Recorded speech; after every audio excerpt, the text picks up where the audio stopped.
पांच राज्यों के चुनाव के मद्देनजर 2 राज्यों में वोटिंग और एक ही फेज में वोटिंग, और पंजाब और गोवा कई मायनों में बहुत महत्वपूर्ण।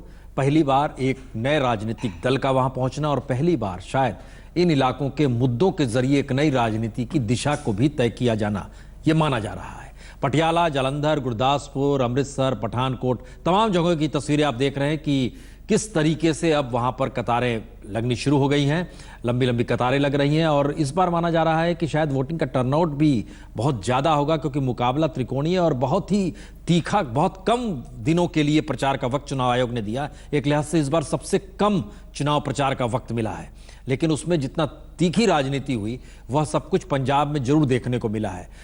गुग्गी जो कि एक वक्त हंसाते थे लेकिन अब राजनीति मैदान में है, बटाला से चुनाव लड़ रहे हैं, उनका क्या कहना है?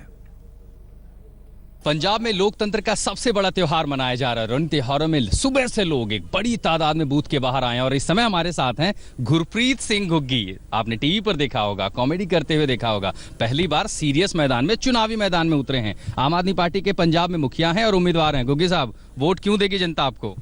कि हमारे एक विश्वास को लोग, जो हम पे लोगों का एक विश्वास है, जो लोगों का एक कॉन्फिडेंस है हमारी पार्टी पे, और जो लोगों ने दिल्ली में हमें काम करते हुए देखा है उनको पता है कि अब एक ही पार्टी है जो पंजाब को बचा सकती है, पंजाब की गरिमा को बचा सकती है। लेकिन आपको तो उन्होंने कॉमेडी करते हुए देखा, एक्टिंग करते हुए देखा है पर्दे पे। तो उन्होंने 25 साल मुझे कॉमेडी करते देखा। उन्होंने कॉमेडी में जो सीरियसनेस थी, उन्होंने देखा कि पंजाब के कितने कितने इश्यूज को हमने इतना सीरियसली उठाया है, और उन लोगों को पता है कि ये लोग जो बात उठाते हैं उस पर चर्चा होती है, उस पर काम होता है, वो चीज़ें ठीक होती हैं। तो लोग हमें एक सिपाही की तरह देखते हैं कि हम लोग पंजाब के लिए लड़ने वाले हैं, मंच कोई भी हो। अच्छा, इस आपके इस वाले मंच पे आपके साथ भगवंत मान भी हैं, पुराने साथी, जब आप पहले कॉमेडी करते थे। उधर सिद्धू पाजी बैठे हुए हैं, तो आखिर कौन मारेगा बाजी?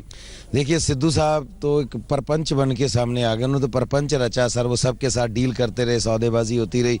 जो 18 तारीख को नॉमिनेशन थी तो 17 तारीख को मुझे लगता है उन्होंने ज्वाइन किया। लास्ट डे पे जो अच्छा लगा उस पर 1, 2, 3 कर दिया। तो लेकिन अगर आप बात करें पंच करने वाले अपने भगवंत मान की, वो तो संगरूर का सरपंच बना है पूरे कॉन्स्टिट्यूएंसी का, लोकसभा का, और सबसे बड़े मार्जिन से जीत के वो पार्लियामेंट में गए थे। तो लोगों का विश्वास वहीं पता चल गया था कि लोग हम लोगों पे विश्वास करते। यकीनन पंजाब में 2014 के लोकसभा चुनाव के वक्त भगवंत मान जीते थे। 4 सीटें हालांकि आम आदमी पार्टी को मिली थी और माना गया था कि लहर का असर कहीं नहीं तो उसमें एक पंजाब राज्य भी था। हालांकि उसमें उड़ीसा भी था, तमिलनाडु भी था, बंगाल भी कुछ हद तक था, लेकिन बहुत सारे सवाल वाला। इन सब के बीच हम बता दें, पहले 2 घंटों में 15% वोटिंग हो चली है गोवा में। गोवा में तकरीबन 11,10,884 वोटर हैं और 15% वोटिंग यहाँ हो गई है। गोवा वो राज्य है जहाँ पर 23% युवा जो है वो 30 बरस से कम का है, 18 से 30 के बीच में 23% गोवा में है। पंजाब में ज़्यादा है, 27% है। लेकिन मतदान की रफ्तार गोवा में तेज चल रही है, क्योंकि पहले 2 घंटों में ही 15% जो आपके स्क्रीन पर 14% मतदान हुआ है। संजय जी, यहाँ पर ये सवाल है कि जब गुग्गी बोल रहे थे तो हमारे जहन में सवाल आ रहा था, सवाल गुग्गी या सिद्धू या भगवंत मान का नहीं है, जो हास्य व्यंग से जुड़े कलाकार रहे, और इसके बाद ये आ गए लोग। अगर सवालों से जूझ रहे हैं, चाहे वो ड्रग्स का मुद्दा हो, वहाँ पर जो लाइन में लगे थे वो विकास, डेवलपमेंट, सड़क की बात करने लगी थी, वो लड़की जो पहली बार वोट डाल रही थी, एक शख्स नोटबंदी का जिक्र कर रहे थे, एक इंडस्ट्री का जिक्र कर रहे थे, किसानों का जिक्र कर रहे थे, सुबह जो हम लोग बातचीत कर रहे थे। लेकिन जब इस तरीके से एक अलग क्षेत्र, जनरल जे सिंह सेना का जिक्र करने लगे, जब बात कर रहे थे कि मैंने गोलियां खाई है, कैप्टन ने तो गोली भी नहीं खाई है, क्या लोगों के जहन में ये बात आती है कि ऐसे लोग राजनीति में आ जाएं, इससे कुछ लाभ हो जाएगा राजनीति को, या राजनीति को चलाने वाले शख्स सोचते हैं इनको ले आइए, इनके भरोसे हम राजनीति चलाते रहेंगे? ये दूसरी वाली बात सही है, क्योंकि राजनीतिज्ञ को ये लगता है कि हम जो बोलते हैं उसको बहुत ज़्यादा ट्रैक्शन नहीं मिलता, लोग बहुत रिस्पॉन्ड नहीं करते, और हम किसी तरह से आपके मानस पटल पर छाए कैसे रहें उसके लिए तरह तरह के प्रपंच उनको करने पड़ते हैं। तो हास्य, व्यंग्य, आरोप, कालिख लगाना, कॉमेडियन लाना, फिल्मी एक्टर लाना, और आपके पास कद्दावर नेता हो उसके बावजूद, और सारी पार्टियां करती हैं, किसी कॉमेडियन और एक्टर को राज्यसभा का नॉमिनेशन दे देना। इससे ये सेफ और सिक्योर महसूस करते हैं कि हम पब्लिक का ध्यान अपनी तरफ आकृष्ट कर लेंगे। मैच्योर कौन नहीं है? राजनेता मैच्योर नहीं है या बहुत मैच्योर है, या ये लोग अलग? नहीं, पब्लिक चूंकि बहुत ज्यादा क्रिटिकल हो गई है और पब्लिक के सवालों से बड़ा डर लगता है, तो आप अपने को सिक्योर करने के लिए कि सिर्फ मेरी आवाज सुनाई पड़े ना पड़े, एक ऑर्केस्ट्रा साथ में बना करके चलो, ये भाव देखिए। मुझे लगता था कि राजनीति जितनी ज्यादा रैशनल और मैच्योर होगी, लोकतंत्र अपने को जितना असर्ट करेंगे, उसमें नेता ये समझेंगे और पार्टियां ये समझेंगी कि हमको अच्छे से बिहेव करना है। हमको इन प्रपंचों के, नाटकों के, कलाकारों के, मैं कोई ये नहीं कह रहा हूं कि इंडिविजुअल आने के लिए स्वतंत्र नहीं है, लेकिन ये कलेक्टिवली आप देख लीजिए, सबको डर लगता है, इसीलिए सब लोग इन चीजों का सहारा लेते हैं कि मैं मेगा शो कैसे खड़ा करूं ताकि लोग मेरी बात सुन लें। उसको डर है कि मेरी बात को सुना नहीं जा रहा है, क्योंकि पब्लिक उसके साथ बहुत क्रिटिकल सवाल पूछने वाली है। लांबी में सदन चौहान, क्या स्थिति है वोटिंग की?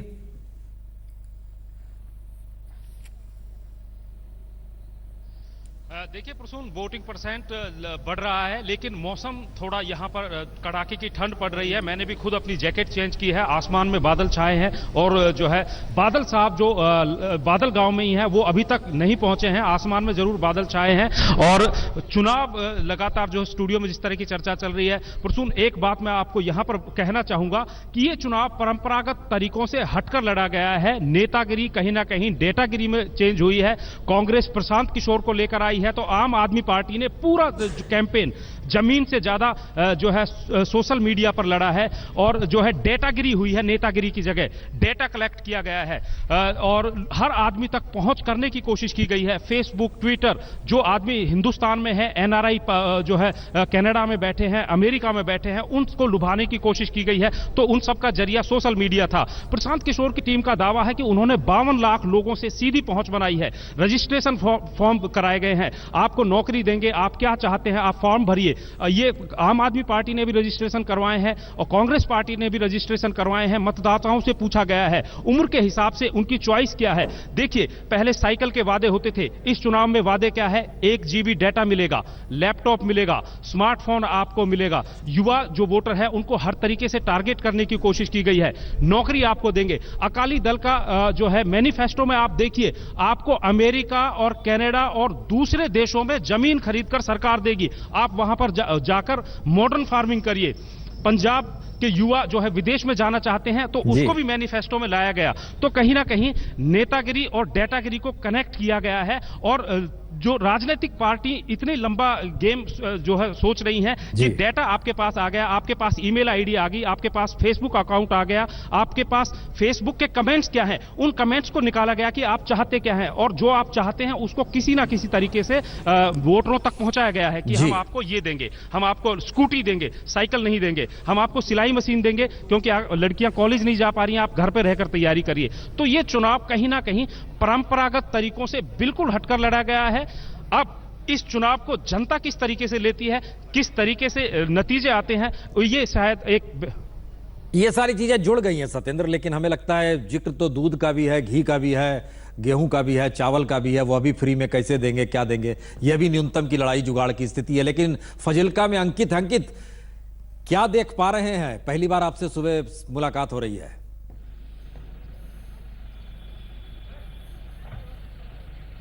जी प्रसून जी, जलालाबाद में हूँ, जहाँ पर जो सबसे बड़ा कॉन्टेस्ट है, जो पंजाब के उप मुख्यमंत्री हैं सुखबीर सिंह बादल, उनके खिलाफ आम आदमी पार्टी के भगवंत मान और रवनीत बिट्टू कांग्रेस पार्टी के जो एमपी हैं वो यहाँ से चुनाव में है। तीनों का त्रिकोणीय मुकाबला है। बल्कि अभी मेरी कुछ लोगों से बात हो रही थी, वो बार बार यही कह रहे थे कि इस बार इतना आसान नहीं होगा, पिछली बार की तरह मार्जिन भी बड़ी नहीं होगी, छोटी मार्जिन पे है।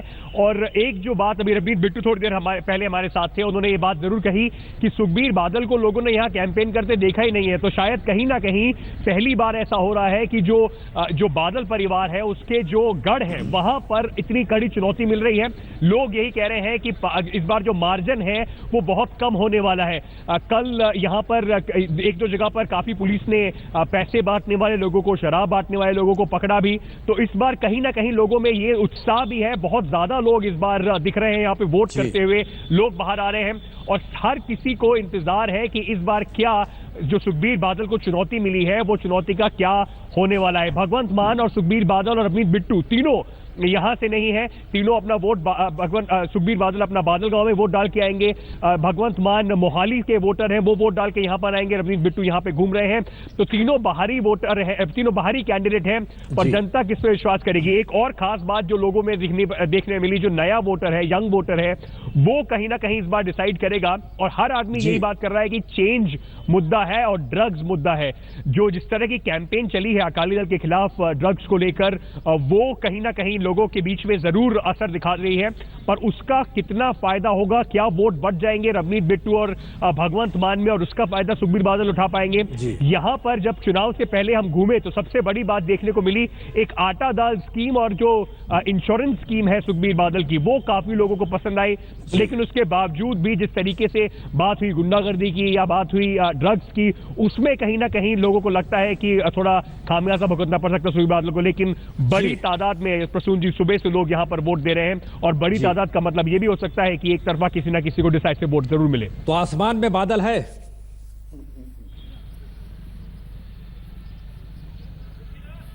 बिल्कुल है। ठंड भी काफी है प्रसून जी। आज रोज इस समय तक धूप निकल आती है, अभी यहाँ पर धूप नहीं निकली है, ठंड काफी है। उसके बावजूद भी काफी वोटर यहाँ पे आ रहे हैं। आसमान में बादल है, जमीन पर भी बादल है या नहीं है? बात कराता हूँ जी। अरे कहाँ, आप ही बात कर लीजिए ना, कहाँ दूसरे के पास जा रहे हैं। आसमान में बादल है, मौसम बिगड़ा हुआ है, जमीन पर बादल की पकड़। जमीन पर बादल ये वोटर तय करेंगे Prasoon ji. Okay okay okay okay. Ashok Singhal ji, पहले राउंड में ज्यादा वोटर कैसे नजर आ रहे हैं? क्योंकि 27% युवा वोटर हैं जो 30 बरस से कम के हैं। आप युवाओं से बात भी कर रहे थे, बुजुर्ग हैं, युवा हैं, या बीच का तबका है? अच्छा, वो हमारे साथ नहीं है, लेकिन शशिशेखर जी, गोवा और पंजाब आ चुकी है। हालांकि 5 राज्यों के साथ तो देश की सियासत पर बात होगी, लेकिन इन 2 राज्यों का असर आज के वोटिंग ट्रेंड से कहीं आप देखते हैं कि इसके बाद यूपी और उत्तराखंड पर भी पड़ सकता है, ये नजर होगी सबकी? ऐसा होता है या नहीं होता है? नहीं, मुझे यूपी पर तो बहुत कम असर पड़ता है, उसका दिखाई पड़ता है, क्योंकि उत्तर प्रदेश बिल्कुल, मैं चूंकि घूम रहा हूं तो मुझे लग रहा है उत्तर प्रदेश बिल्कुल अपने रास्ते पर चल रहा है, उसको इधर उधर से कोई बहुत ज्यादा मतलब नहीं। अब दूसरा हिस्सा बताइए। 1:30 बजे प्रधानमंत्री की रैली है मेरठ में। वो रैली का संदेश गोवा और पंजाब वाले सुनेंगे? जा सकता है, लेकिन प्रधानमंत्री, मुझे ऐसा लगता है कि यूपी में लॉ एंड ऑर्डर को फोकस करने वाले हैं, क्योंकि संयोगवश परसों एक व्यापारी की मेरठ में हत्या हो गई और अमित शाह वहाँ रैली की तैयारी में कल थे और उनको पदयात्रा करनी थी, उन्होंने पदयात्रा कैंसिल कर दी। और मुझे ऐसा लगता है प्रधानमंत्री 1:30 बजे यूपी में लॉ एंड ऑर्डर को बड़ा मुद्दा बनाने जा रहे हैं, वो पंजाब की बात उनके जहन में नहीं होगी। ओके, जब यूपी में पहला फेज का संजय जी चुनाव हो रहा, वोटिंग हो रही होगी, तब राहुल गांधी और अखिलेश बनारस में रोड शो कर रहे होंगे, तो उनके जहन में फिर ये क्या प्रभाव होगा, और उनके जहन में फिर केंद्र में मोदी होंगे? बिल्कुल, और वो कोशिश करेंगे कि इसका फायदा उठाया जाए। तो आपका जो मूल सवाल है कि जब कैंपेन के दौरान कहीं मतदान हो रहा है, उसका कैसा कितना असर पड़ता है, तो टॉकिंग पॉइंट के तौर पर पड़ता है। लोग एक राय चर्चा करते हैं और आजकल व्हाट्सएप पे वो मैसेजेस घूमते हैं, तस्वीरें घूमती हैं, लेकिन मुझे लगता है कि ये कोई निर्णायक असर डालता हो दूसरी जगह का कैंपेन वहाँ के लोकल चुनाव पर, ऐसा होता नहीं है। मज़े की बात यह है कि लोकल चुनावों के फैक्टर की हम बात करते हैं, राज्य सरकारों की इनकम्बेंसी है या नहीं है, इस पर हम बात करते हैं, लेकिन इस चुनाव में एक अजीब बात देखी जा रही है। सब जगह से एक टॉकिंग पॉइंट निकल करके आ रहा है कि मोदी जी के परफॉर्मेंस का चुनाव तो नहीं है ये, लेकिन सब जगह ये टॉकिंग पॉइंट नंबर 1 हो गया है। ये एक डिस्टिंक्ट चेंज आप देख रहे हैं। जी शशिशेखर जी, कमेंट कर दीजिए। मोदी जी ने खास तौर से राजनीतिक रणनीति के तहत खुद को केंद्र में लाकर खड़ा कर दिया है, या विपक्षी दलों का वैक्यूम उनको केंद्र में लाकर खड़ा करा? वो उनकी अपनी स्टाइल है जिसपे उन्होंने खड़ा कर दिया, और ये चुनाव संयोगवश, दुर्भाग्यवश, सौभाग्यवश जो भी है, लेकिन एक रेफरेंडम होता जा रहा है, जो कि मुझे लोकतंत्र के लिए अच्छा नहीं लगता, क्योंकि जैसा संजय जी ने कहा कि ये उनके काम पर चुनाव नहीं है, लेकिन वो हो रहा है। चलिए, लेकिन चुनाव पर चर्चा यहां पर हम थोड़ा रोक रहे हैं, थोड़ा विराम दे रहे हैं। बहुत बहुत शुक्रिया, आप हमारे साथ जुड़े। और